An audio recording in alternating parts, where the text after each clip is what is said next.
In the United States, the former FBI Director James Comey has been indicted on charges of making false statements to Congress and obstruction of justice. President Trump fired James Comey in 2017, shortly after it was confirmed that the president was under FBI investigation over alleged Russian interference in his first election campaign. Well, speaking in the last hour, Donald Trump warned that more of his opponents could face criminal charges. Now, a little earlier, James Comey said, well, he welcomed a trial, saying he is innocent. My family and I have known for years that there are costs to standing up to Donald Trump. But we couldn't imagine ourselves living any other way. We will not live on our knees, and you shouldn't either. Somebody that I love dearly recently said that fear is the tool of a tyrant, and she's right. But I'm not afraid, and I hope you're not either. I hope instead you are engaged, you are paying attention, and you will vote like your beloved country depends upon it. Which it does. My heart is broken for the Department of Justice, but I have great confidence in the federal judicial system, and I'm innocent. So let's have a trial and keep the faith. Well, let's speak to special correspondent at the Chicago Sun-Times, Lynn Sweet. Lynn, welcome to the programme. Your reaction to the overnight developments, because we saw the president about an hour ago being questioned. A huge avalanche of questions around this indictment, around whether it is all about political revenge. Well, my analysis, it is all about political revenge. It is about politicizing the United States Justice Department to a degree we have never seen before in this nation.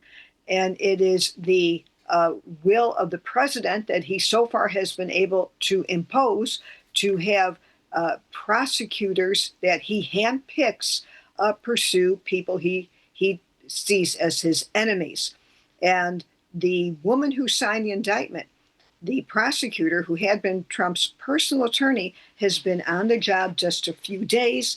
The other prosecutor, who Trump also appointed for that district in Virginia, quit because the career prosecutors could not find evidence of a need to indict the former FBI director. Yes, and that prompted, didn't it, Donald Trump to send that furious post on social media to Pam Bondi. And it's a very long post, but it ends, of course, by telling her to get on with the prosecutions. And so that is what we've seen. It was interesting listening to Donald Trump a short while ago, because he denied there was a list of people he was going to go after, but he said there will be others. There are Democrats clearly in his sights. Where does this go, do you think?